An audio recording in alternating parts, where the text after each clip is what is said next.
There we go.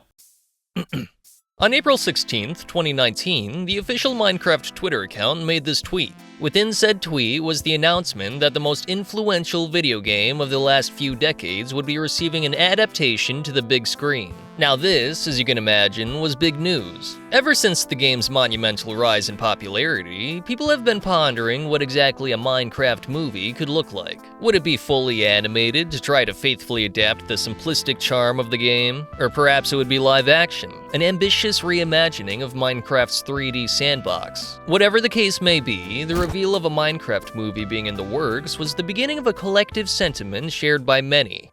Cautious optimism. Oh yeah, I love being cautiously optimistic. In my video on the shortcomings of Disney remakes, I talked about the challenges you face when trying to adapt an animated film into live action, which generally boiled down to the fact that many of the fantastical elements that utilize the strengths of 2D animation become glaring limitations within the medium of live action filmmaking. This challenge can potentially become even greater when you bring video game to movie adaptations into the conversation. Not only do you have to contend with translating, say, a fantasy world from a video game to the big screen, but now you may have to deal with a game's mechanics that bear very little resemblance to real life. With all this in mind, you can't blame folks in 2019 for reacting to the idea of a Minecraft film with a healthy dose of skepticism. So now, after 5 years of delays and practically no updates on the film, how about we take a look at what Warner Brothers had in mind for a movie adaptation of arguably the biggest video game of all time. Oh no, they're using the Beatles? Why is there real people in it? What did they do to my boy? Cross! This is the image that's just, it's all over the internet. Why does he have a weird V-neck? This isn't Steve. To say people were disappointed would be a bit of an understatement. If you look at the like to dislike ratio on YouTube, it's honestly surprising they left the comments on. This first look at the Minecraft movie was enough to turn people off from the film completely, and it's no mystery why. You could point to the fact that it looks like a generic clone of Jumanji, or the ugly and oversaturated visuals, or the incredibly confusing casting choices, but I think those are secondary to an even larger issue. To better understand why the Minecraft movie doesn't sit right with me and many others, I think it makes sense to talk about why people fell in love with Minecraft in the first place.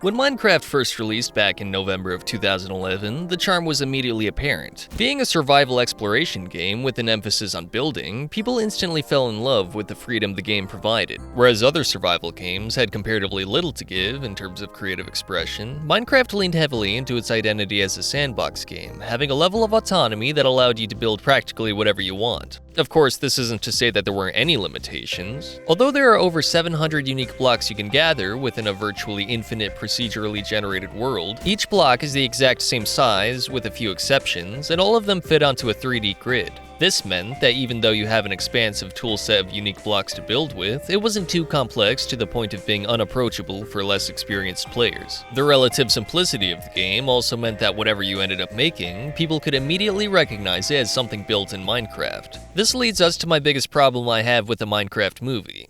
It doesn't look like Minecraft. Take a look at this house shown in the trailer. I'm sure many of you already familiar with the game can spot a couple things wrong with it, but to further demonstrate my points, I've actually tried building this house in Minecraft to the best of my ability. Now, I'm not the best builder in the world by any means, but this is the closest I can manage to replicate it. Right away, you can see a few issues. What kind of blocks are these? Why are some blocks much smaller than others? Why are these windows so detailed? And what's up with the timbered framing? That's not possible in Minecraft. These inconsistencies appear all over the trailer too. Just take a look at the opening shot. This doesn't look anything like typical terrain generation you'd see in the game. And in this shot, well, it almost speaks for itself. What about this tells you I'm looking at the Minecraft movie? Some of the flowers are square, but some of the other flowers are not.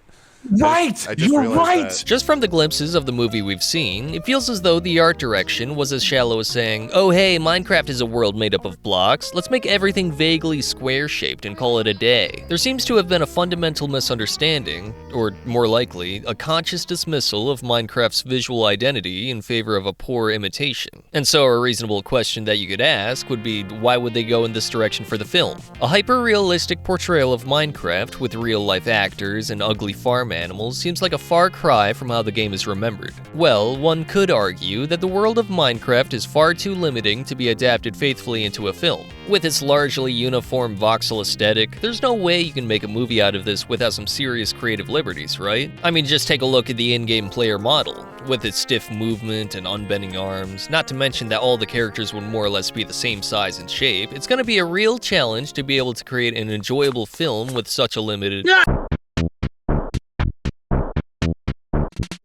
On February 7th, 2014, the LEGO Movie made its debut in theaters, being the first of several to release after becoming a box office hit. Although some were cynical of the idea of making a movie out of a children's toy consisting of what's essentially building blocks, the film was a financial and critical success, and it's quite easy to see why. Sure, it had a star-studded cast and a film about the most recognizable toy to ever exist, but I don't think folks would have been nearly as enthusiastic with the film without its unyielding faithfulness to the source material. Rather than going for how Legos used to be animated on TV, with their bendy arms, smooth lighting, and environments not made of Legos, the LEGO Movie embraced the limitations of the bricks rather than running away from them. On top of the fact that everything looks like an intricate Lego set, you get to see some real clever problem solving and cool creative choices made within the constraints the artists and animators were given. For example, Emmett needs to brush his hair, just replace it with a different hairpiece between frames. A character's moving really fast, so you need motion blur, literally build it out of Lego. You want a crazy cat lady, but Lego cats are featureless statues? Just full send, make them move like Monopoly pieces. It's brilliant. And these are just a fraction of what was able to be accomplished in the film. When so much of this movie's charm comes from the innate limitations of Legos, it feels much more like a sincere love letter to a toy most of us grew up playing with. Whereas the Minecraft movie just feels like it's running away from its quirks that made it unique. And I think the real tragedy here is, considering how similar Lego and Minecraft are conceptually,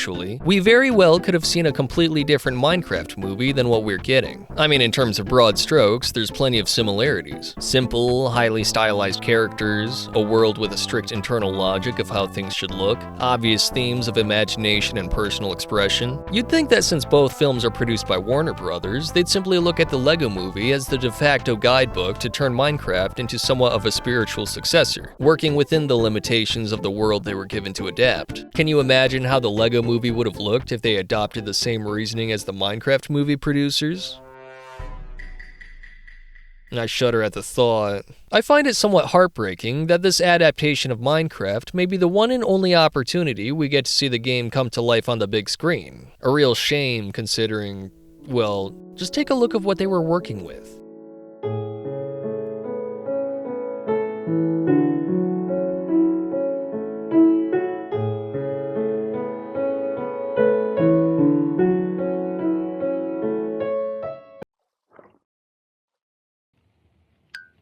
Alright, I'll admit that the shaders are doing a lot of heavy lifting, but of course I'm not saying that the Minecraft movie shouldn't have any level of visual polish or unique creative decisions. How about we take a look at what other creators were able to accomplish with Minecraft's world and characters?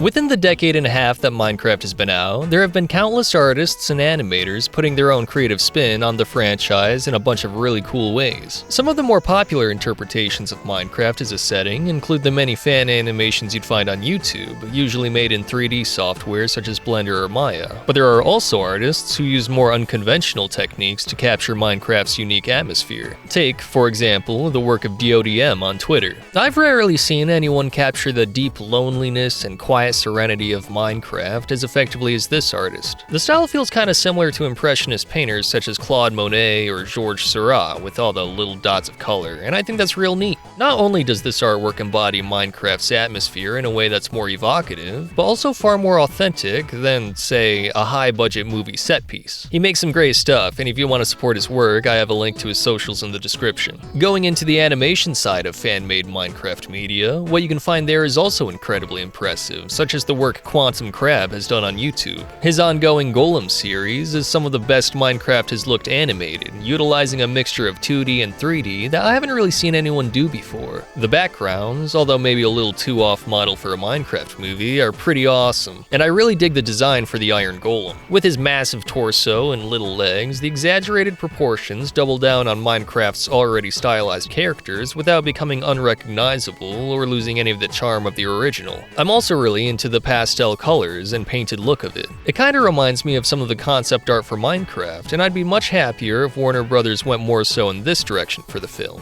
While we're talking about animators that add a unique visual spin to Minecraft, it'd be a crime not to mention the animated shorts done by Hapico on YouTube and TikTok. Rather than altering the proportions of characters, Hapico's animations stand out through utilizing a claymation effect. The rounded edges, thumbprints, and little imperfections on surfaces give it a handmade feel, and I think these kinds of creative liberties enhance the appeal of how Minecraft already looks. On top of that, there's a clear effort to stay on model, only bending an arm or leg when necessary, and I appreciate that level of detail. If we look at official Mojang content, their animated trailers for major updates look great. Personally, this most closely resembles what I would have expected to see out of a Minecraft film. Done in the style reminiscent of Minecraft's box art, the trailers for the game go above and beyond in regard to making it feel far more alive. These official animators are even so popular that people have made mods for the game to visually resemble the trailers. Honestly, this is pretty close to what I would have wanted out of a Minecraft movie, and with Minecraft's animated Netflix series coming out soon, I can only hope it looks half as good.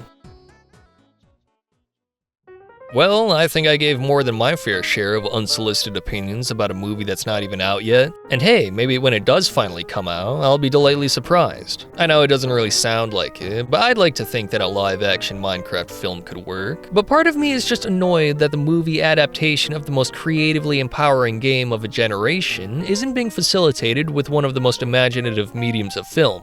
Indie animators, the production team behind the Lego Movie, and even Mojang itself successfully navigated the logistics of faithfully adapting rigid, uncompromising characters and settings. It just feels like such a missed opportunity to not see that kind of innovation come to life as a feature-length film. Regardless of how the live-action Minecraft movie turns out, I think I'll always be wistful for what we could have had. Well, that's that.